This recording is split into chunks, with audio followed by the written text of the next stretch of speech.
What is up, fishing addicts? On today's video, we will be talking about what everyone else has been talking about: the vote in Wisconsin, or would the Wisconsin state be the first one to ban forward-facing sonar? So it's been up and trending for a couple of days now that Wisconsin is trying to ban forward-facing sonar. I think that's far from the truth. They're just putting it on vote. Most likely will not pass because a lot of people have invested in the technology. But I think in near future, the tournament leagues like kayak or boat leagues, um, they will probably not put a ban into. They won't word it as ban, but they'll probably limit. Because what's happening right now is it's all crazy. I was watching Chris Zaldin's video. People have multiple forward-facing sonars. They're using forward-facing sonars as side imaging and whatnot, and it's just going crazy. I mean, at what point it's like, do you really necessarily need it? But that's not the reason. They're gonna I think they're gonna limit it out because not a lot of people will show up to the tournaments, not alone watch them. They're already having issues with viewership, and from what I see from the kayak standpoint, before they will run tournaments with 200, 300 anglers almost. Now it's like 100 anglers or whatever. And most recently, a local club that always uh,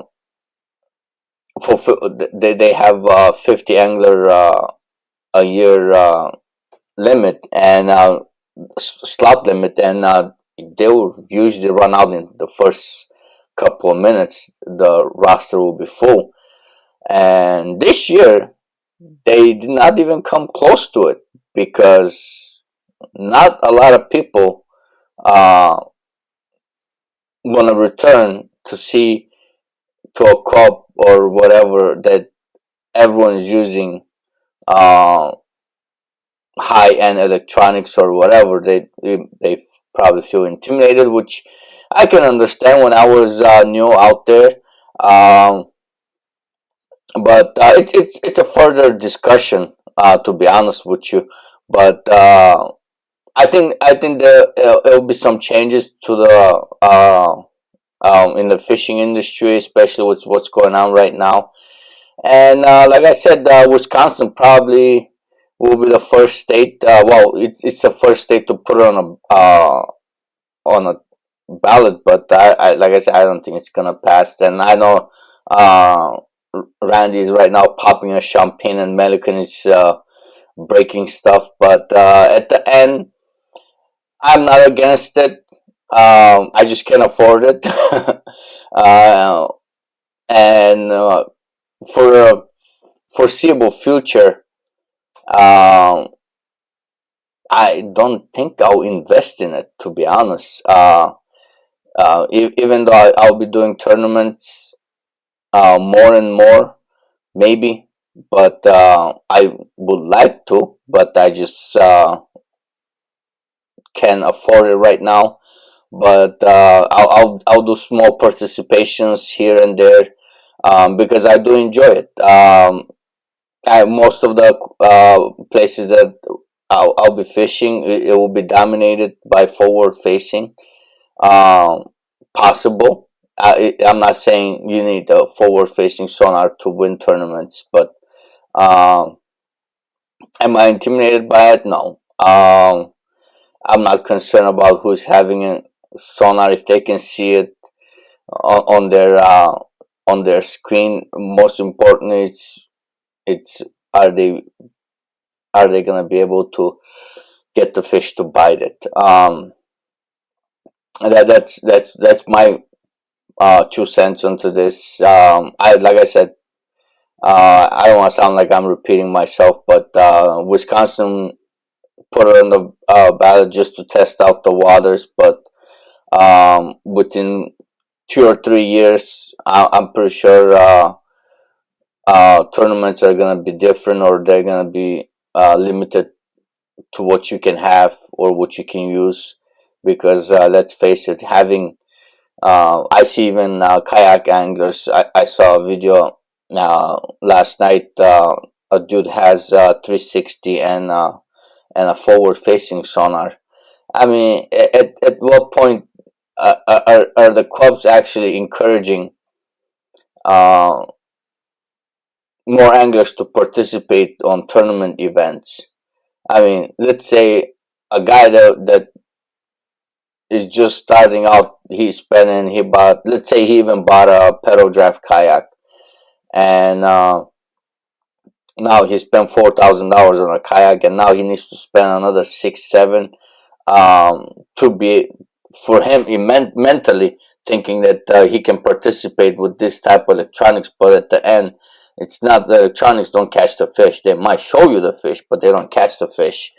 It's all up to the angler. I think that's why a lot of new people miss on it, saying, "Oh, I just saw a guy with this on his boat, with this on his boat. This is what he was using." It's all just um, irrelevant to me. Like, um, I mean, if you can afford it, yeah, go for it. But it's just that it's basically taking anglers out of the tournament scene, and the payouts are gonna, once the payouts start dropping because of participation, how many people are participating, sponsors are not gonna kick in the extra money or whatever, so to keep people attracted to it. It's gonna be down.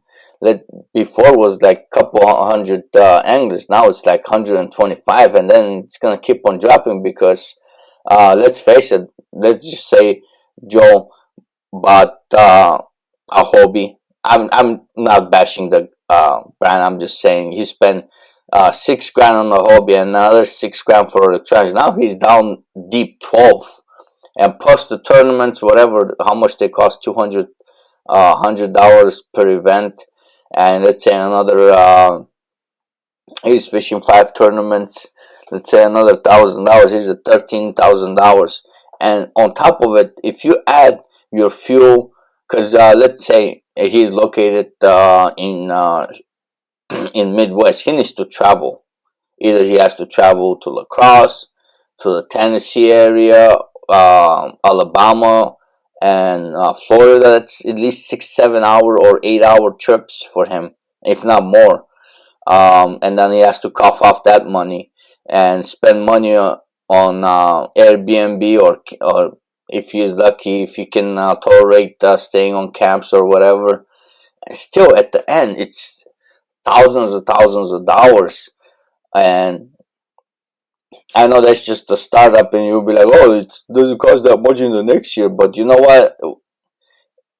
At the end, what it sets up, let's say for a person to spend $2,000 for his kayak, and $500 for his fish finder, and again, it's not, the travel expenses won't change, but at the end, he can do it next year too. He can say, "Oh, this was a trial year," and go for a year, 2 or 3, and then he get more comfortable as he gets more experience.